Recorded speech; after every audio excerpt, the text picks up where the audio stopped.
ready, because The View is live.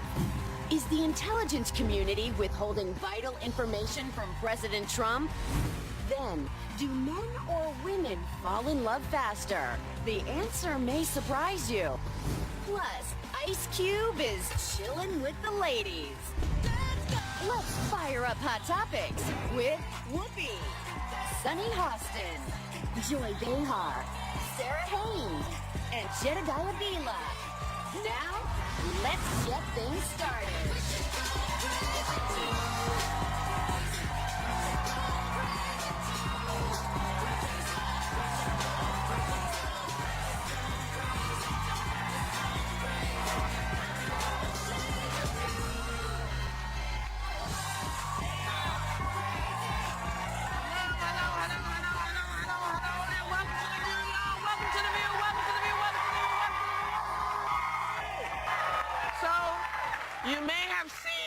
You may have seen an empty studio at the top of the show. And that's because today is a day without immigrants across the nation, with shops and restaurants closing in solidarity. And since every one of us, and probably everyone in the audience, is either an immigrant or the child of immigrants, we wanted to show you what this particular show would look like without any immigrants on it. Mm-hmm. And that's what we did. Unless, are there any Native Americans in the audience? Oh, you could have stayed. Well, glad to see you. Glad to see you. A real American. The original. Yes. The original America. And you know, yesterday we talked about how politics has even begun to spill over into the restaurant business. Mm-hmm. So a man who ate at an Italian restaurant in San Antonio, Texas, wrote on his receipt, "The food was tasty and the service was attentive. However, the owner is Mexican and we will not return America first." Well, we talked about it yesterday, and that was pretty much the response of many of the folks. Mm-hmm. But today, that restaurant, Di Fravo, sent us all this wonderful food. Yeah.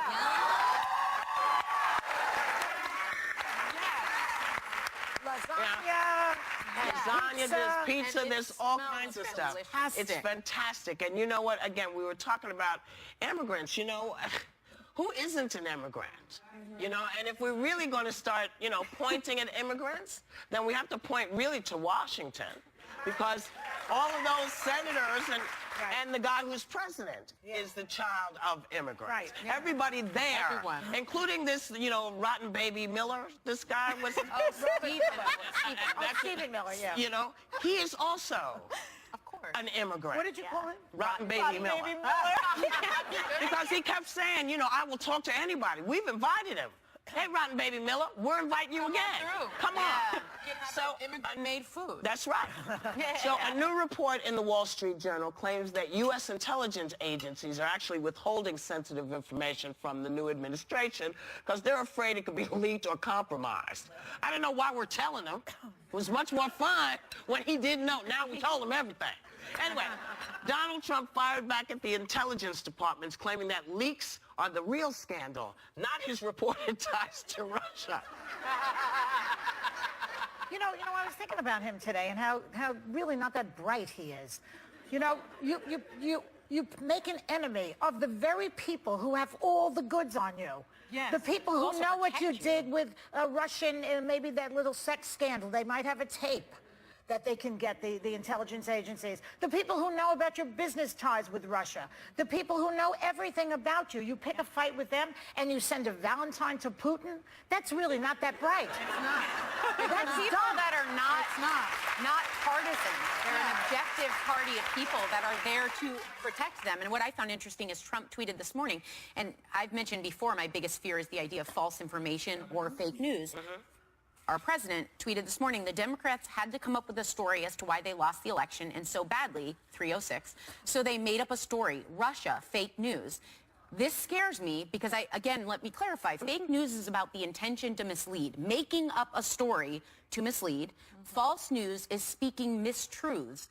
From our own president, we're getting something just this morning that It was made up when there is proof, and the intelligence agencies have proven that there was meddling from a foreign power in our election. That is not arguable. Whether it would have changed the election is a debate. But That's right. That fact is a fact. I think when you have the intelligence agencies and the president not agreeing with each other and one feeling attacked by the other and the other feeling mutual attack, I think that's a very scary place to be, because essentially the intelligence agencies should be backing us up as a country, keeping us safer, keeping the president safer. And my concern is if they're keeping information, though, from the president, if in fact that's true, we don't know if that's true, what is the motivation for that, though? If there's a distrust there of the president... Didn't he once say that he's not going to go to the intelligence briefings because he knows everything already? Yeah, but if there's a distrust, if you have the intelligence agencies basically saying, we're at our own discretion, unelected bureaucrats deciding that this information about national security is not going to go to the commander-in-chief of the armed forces. They don't trust him. That's concern. But let me say They don't trust him. They think he's irresponsible. this. Right, but All do right, you go trust ahead, them? go ahead. Wait, hold Do on, you hold on, trust hold trust on, them more hold than on, him? hold on. Actually, this is a legal must-do. ABC News is reporting that it has been told by multiple officials that intelligence information is not being withheld from President Trump. So that's what we're reporting. But the other thing I want to mention is I think what may be happening is that they're keeping their sources confidential. That happens a lot, and that happens often. not I mean, even a I've worked story. with FBI agents, and I always protected my sources. Journalists always protect their sources. You know, prosecutors protect their confidential informants, and I think that is probably what's happening. But that is also somewhat unusual. Well, but what's interesting is he was fine when Comey was giving out information. Hillary. He was fine. That's the then. problem. He was all about that. See, this is the thing I don't get. Sometimes it's okay, sometimes it's not okay. But you don't know when it is until he makes the decision. You know? That's why, like, I had a problem even reporting on WikiLeaks because I have a problem with the leaks, and now I'm concerned about, not because the content isn't valid and important here. I think this is very significant information, but I'm concerned that if you have these people in the intelligence community leaking information at their own discretion about the presidency, and it's reflecting a conflict between those two groups of people, that needs to be resolved. But that's the story. But that's playing basketball. But The leaks is not should the be story. scary. Isn't it because- possible they want to get him out? Isn't that possible? But that's scary to me. I think that's a really good plan. But that's scary because that's a plan. But that's a good plan today because you don't like the guy in office. But let's say next I don't time. like him. I think he's But incompetent. let's say next time, okay. Which is scary. But follow that train of thought. And next time someone else is president, you think they're competent, and now you have a whole bunch of unelected bureaucrats that say, you know what, I don't like this guy, so they leak information. Let's hold on for 1 second. Precedent. The intelligence community knows what they're doing. They know how to do this. And I'm not sure that they are leaking. I do think part of what's happening is the transparency that everyone was promised is not being delivered. Yeah. And this may be their way of helping us be aware of what's actually going on. Yeah. Since no one from any news outlet except Breitbart or Lobart, whatever they're called, and Fox News seem to be during press spoken to, conferences. and so I think maybe part of this is a plea for us to recognize that there are people who are saying, yeah, there were some issues here, and we're not going to sweep it under. They're So, whistleblowers. They're whistleblowers. Wait a second. Their job. They're not. Their job isn't to be with. Actually, their job is to protect the United States. And in part, if the president is not going to do that, they feel that they may feel, I don't know, I'm not in the intelligence community. As you can see. These are career operatives. They're career operatives, and their job is to protect. Too many. I hear what you're saying.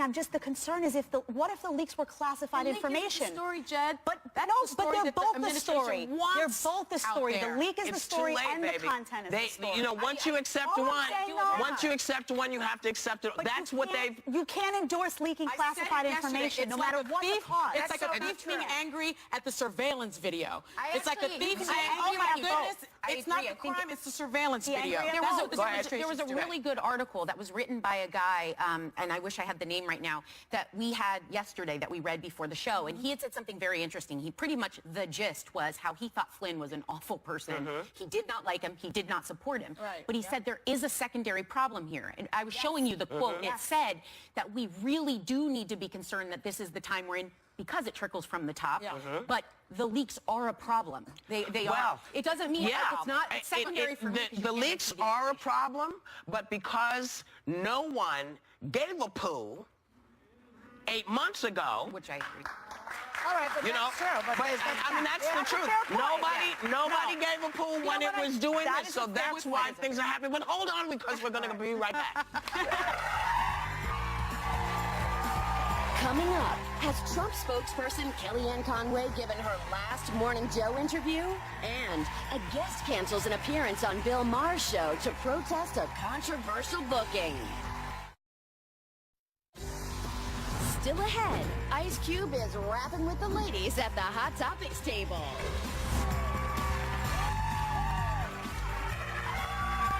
Welcome back.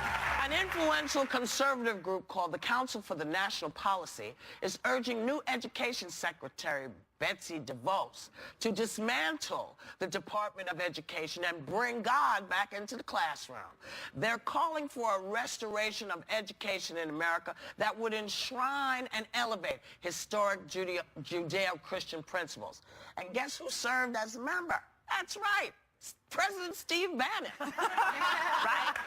And What a shock. what a shock. But speaking of Betsy DeVos, a political cartoon in the Belleville News Democrat is equating the opposition to Betsy DeVos' appointment as education secretary to the struggle of Ruby Bridges, one of the first black children to attend an all-white school in the South. Now, the cartoon is an apparent response to the protesters who blocked DeVos from entering a public school a few days back. Now, here's the thing. She was blocked by teachers and people who realized that she had no understanding of how public schools ran. That's why they blocked her. It was the first time she had ever been in a public school. Yeah. But this is why she was blocked. Let's talk about Ruby Bridges. Because Ruby Bridges, we're gonna really sort of put it right. You know, Ruby Bridges was a little girl, 6 years old. 6 years old, whose first day of school she had to be taken care of by folks. Now, this is our Black History FYI, okay, for you today. She was one of the first to integrate an all-white school in the segregated South in Louisiana way back in November 1960. She had to be escorted to school by U.S. Marshals because of the threats of violence towards her. Now, she's 6. These threats are coming from adults. They're spitting on her. They are yelling stuff at her. But this girl's courage paved the way for future civil rights actions to come. She inspired the iconic Norman Rockwell painting, The Problem We All Live With, that we discussed earlier. So hopefully Ms. DeVos was watching this segment so that she can say to people in the future, no, I was blocked because I didn't know what I was doing. This little girl was blocked because she wanted a public education. So yesterday, your favorite man met with Israeli Prime Minister Benjamin Netanyahu, and he was asked a rather pointed question about whether some of the xenophobic tone coming from his administration was leading to the rise of anti-Semitism. And this was that man's response. Take a look. We are, very honored by the victory that we had, 306 electoral college votes. We were not supposed to crack 220. You know that, right? There was no way to 221, but then they said there's no way to 270. As far as people, Jewish people, so many friends, a daughter who happens to be here right now, a son-in-law, and 3 beautiful grandchildren. I think that you're going to see a lot different United States of America over the next 3, 4, or 8 years. Hey, God help us. So just because his family is Jewish, that means anti-Semitism will disappear? I don't know. He didn't It's like a answer the question. certifiable. Is that what He's like certifiable. Like Yeah. it was such a crazy. It was like this crazy response. I was your like, audience, the Prime Minister is standing right here. I actually It's didn't like understand. He can't say the word Jew. It's like a But he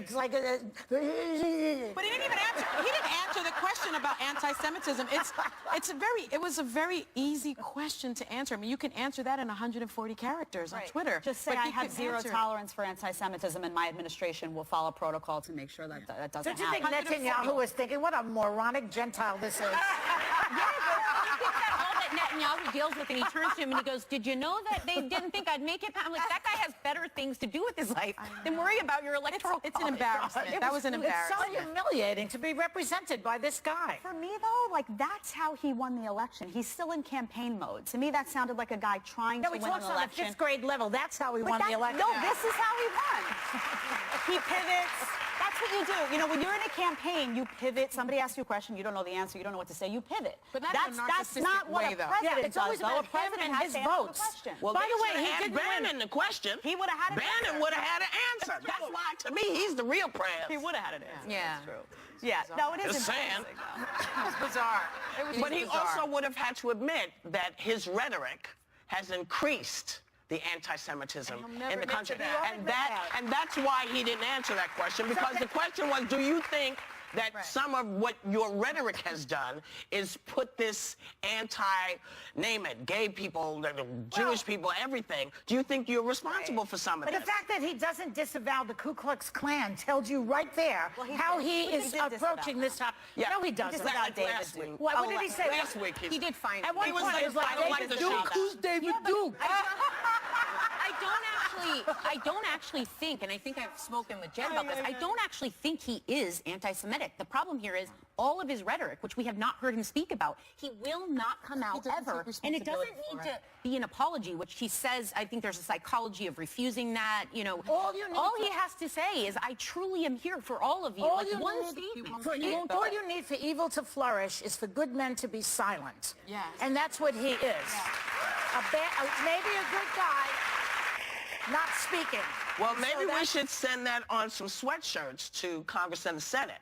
Right. Because all They of the are also folks in in that. charge, all of you guys who work so hard to get your foot forward, all you nice Republicans, this is on you. This is on your watch. We'll be right back.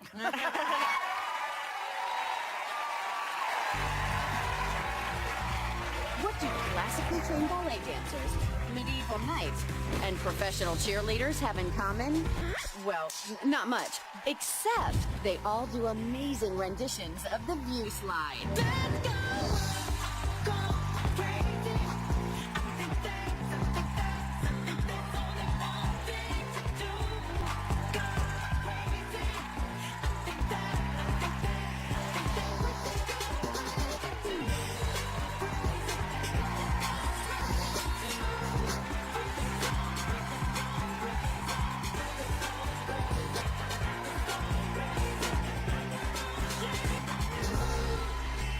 Now, we want you to take a stab at it. If your View Slide is on point, record it and upload it to our website. Then share it with your friends using hashtag ViewSlide. The most lovable videos will make it onto the show.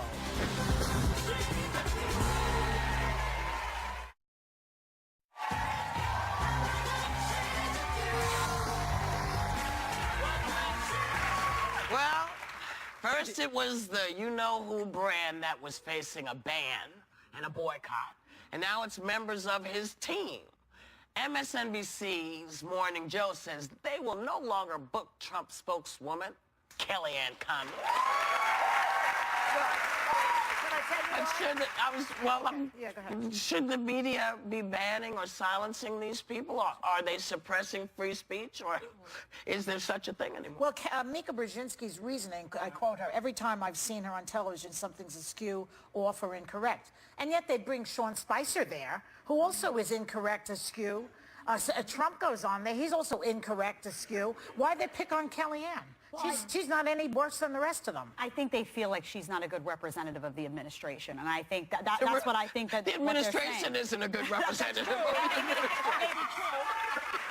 mean, I'm surprised nobody grabbed Steve. To be honest, I'm surprised Bannon's not been brought on yet. But to be I honest submit with to you. that Kellyanne is the reason that he won. Because 2 weeks before the election, she said to him, act presidential and fool everybody. And that's what he did. She certainly normalized him, but you know, Yes. I'm always troubled by not having a seat at the table. Like, I struggle with this because if you don't have a seat at the table, you can't pick the menu. You can't pick what you're eating. And so if you're not going to meet with the president, if you're not going to have a dialogue with Kellyanne Conway, then you're in the dark. Like, I just don't know what's the right thing to do. My People take say on that it. she's not at the table. Right. They're saying that they're not bringing her in because they don't feel she's in these meetings. She's his special advisor. She's making a lot Why of would mistakes, you not though. sit with her? Well, right before Michael Flynn, go before Michael Flynn resigned, an hour before, she came on the air saying he has the full support of the president. Right. That was an hour Which is before he probably resigned. what he told her. But I think that's And the then an hour problem. later, is he he's not, changed his mind. I don't think they're saying, though, they're not going to have a representative from the administration. I think they're saying maybe this isn't the best person to have on because she's been proven to not be credible in her reporting. So why are we interviewing someone that's making these mistakes and not giving us reporting? accurate She information? is representing the president, and I think, like lot Whoopi of people said, represent the it is president, though. probably likely that he tells her these things, and she is in his inner circle. You know what's funny about this is whenever we hear folks who come out and speak for the administration, be it Condoleezza Rice or Colin Powell or Mrs. Clinton, you know, folks always are like, hey, well, you know, you said it was this. You said it was that. So we hold people to a very high standard when they are just giving you the information that they are getting. And banning her or banning anyone, in a way, I agree with you. But what I'm trying to figure out is, you know, you see Sean Spicer talking to people, but he only speaks to Breitbart, as I said earlier, Breitbart and Town Fox Hall. News. So I wonder why we continue to give them the space to do stuff like Well, this. something interesting happened this week because Bill Maher had booked a Breitbart editor, Milo Yiannopoulos, very controversial right-wing guy, and Jeremy Scahill, who's the co-founder of The Intercept, was booked on that show and basically came out and said, I'm declining. I'm not coming because I believe that it's inappropriate, and I'm paraphrasing, that you're giving a platform to this guy. And Bill Maher responded and disagreed and defended his decision and said, if Mr. Yiannopoulos is indeed the monster Scahill claims, and he might be, nothing could serve the liberal cause better than having him exposed on Friday night. I agree 100%. A seat at the table. I A agree seat at the table. 100%. I remember Steve Harvey, who I know, Steve Harvey met with President Trump. Huge backlash for it. And his response was, you need to have a seat at the table. And I think there's something to that open dialogue. Also, Bill Maher is an entertainer, and he knows conflict really also brings very in brings in eyeballs. And believe me, he will eviscerate this Yiannopoulos. He is so brilliant, Bill Maher, and this guy's an idiot. That's how you change.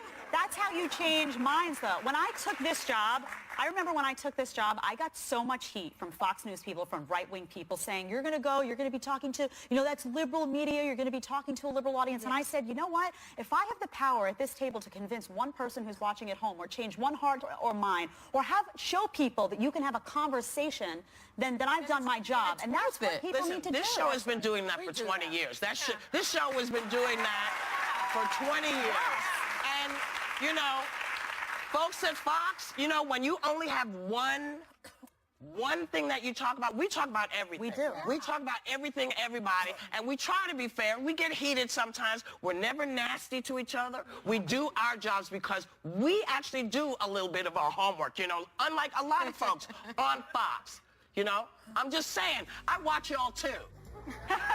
We'll be right back. Yeah.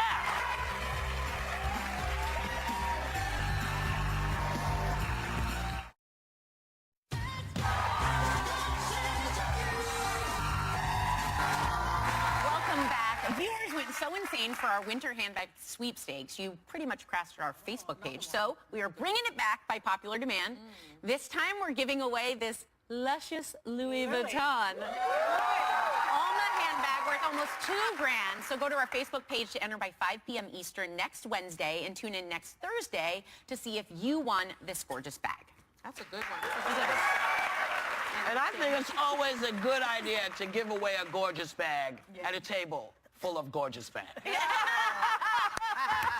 thank you.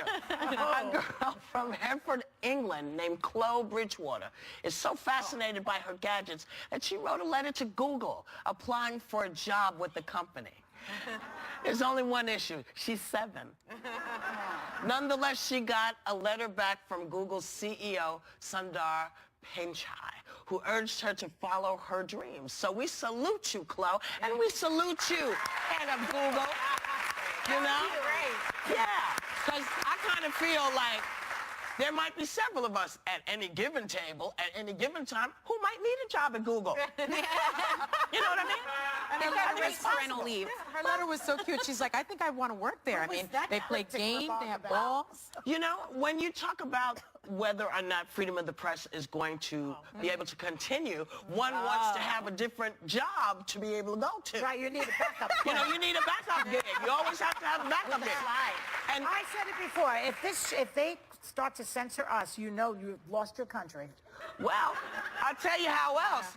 We were just talking about something that's happening that I'd never heard of. Did you know that there was an issue with black colleges? Yeah. That the guy that's the administration has an issue with black colleges. We're going to get more information. I'm fascinated by this. In terms of funding. In terms of funding. Yeah. Something else to think about. We'll be right back. What's up, y'all? I'm here to promote my new movie, Fist Fight. But what people don't know is based on what happens here at The View.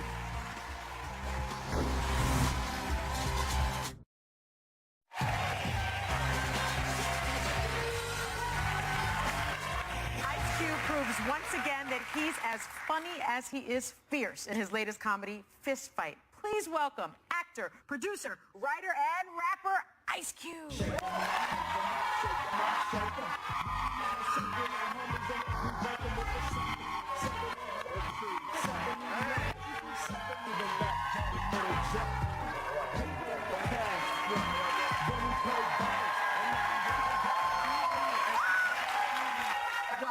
You just walked out to your song, That Was a Good Day, right? It was a good day. Yeah.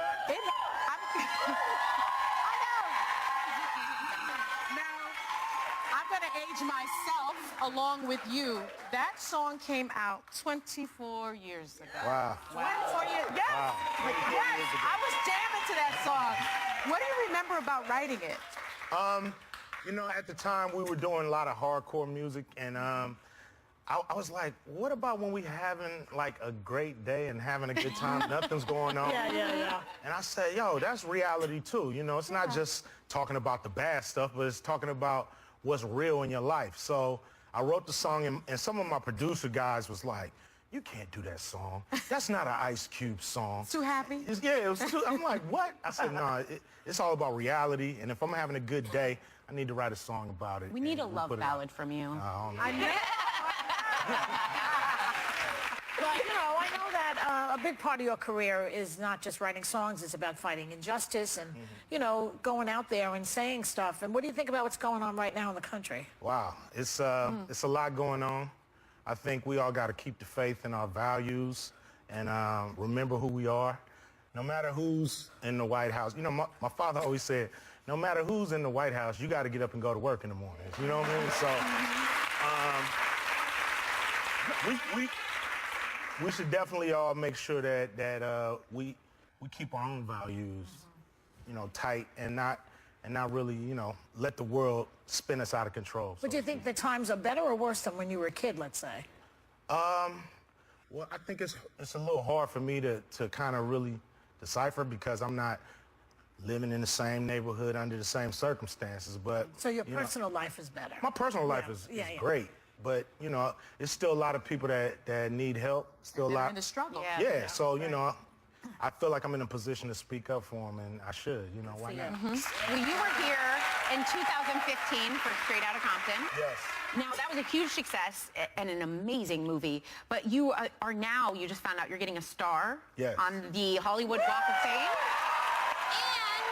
And you were inducted into the Rock and Roll Hall of Fame with NWA. Did you ever imagine the work you were doing and have been doing would get recognized like this? Not at all. You know, we thought we were just going to be underground artists. You know, the records were so hard. We felt like they should stay underground, to be honest. And and what happened is they started playing them on TV, radio. So it just started to pick up momentum. And, you know, we're still riding that ride, you know? Yeah, We're yeah. still riding the momentum ride. Well, I can't say it, but my favorite moment in the movie we're getting to here that you're in now was a moment where you kind of paid homage to a moment. It was awesome. I can't say it. The new movie is that she's talking about it's called Fist Fight. Yes. And you have a very funny cast there. Charlie Day, Tracy Morgan, who's hilarious, Jillian Bell. So tell the audience, you tell them what it's about. Oh, it's a crazy high school. It's the last day of school. You got all these pranks going on, and they're cutting back on teachers, and Charlie Day gets me fired. So Not cool, man. yeah, I tell them after school we're gonna do like the students do and have a fist fight after school.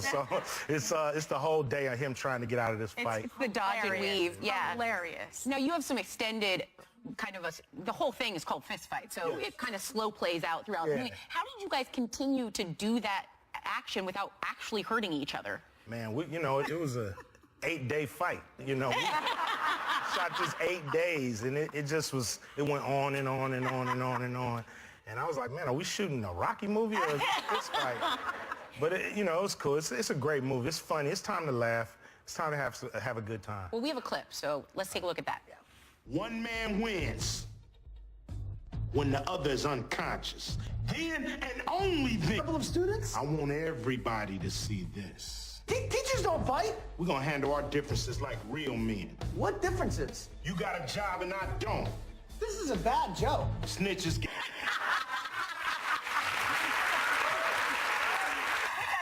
It's so funny. I really hope, I'm sure everyone's going to support it. I really hope they do. But you have something else to celebrate other than this movie. It's your 25th wedding anniversary. Oh, yeah. 25 years. 25 years. I mean, what is the secret? I've only been married 18 years. What is your secret? Communication. That's what it's all about. It's all about, you know, being real and communicating, you know, on a daily basis, you know, as much as you can to just stay on the same page, because it's so easy for people that's living two different lives to kind of go separate ways, you know, or grow apart and all them kind of things, and you just got to fight to keep it together every day. What's your biggest pet peeve of you? Like, what's annoying about you as a husband? Nothing. I'm the greatest husband in the world. And she's on the same page, Yeah. right? I mean, she should be getting a star on the Walk of Fame for being married to me. What's incredible is that you raised this wonderful family, and I remember your son played you in Straight Outta Compton. Oh, he was and so he was good. fantastic. Thank you. Fantastic. We're extremely proud of him. Well He's done. on a movie right now, so he's getting his movie career going. Well, what did you do on your first date? Oh, man, I took her to the Red Lobster. Of Ain't that where you supposed to go on the first date, Red Lobster? Well, you really To the went out. biscuits. Yeah. All out, huh? Silver is the traditional gift for 25 years. We have a silver platter for you. Wow. Stacked with those amazing Red Lobster biscuits. Thank you. Thank you. I'm going to share one. Most romantic gift ever right there. And as you see, I enjoyed it as Silver well. anniversary. Congratulations on all your success. Yeah. Thank you so much. I appreciate it. Congratulations. It's well deserved. It's well deserved. Our thanks to Ice Cube. Fist Fight is in theaters on Friday. Please watch it. We'll be right back.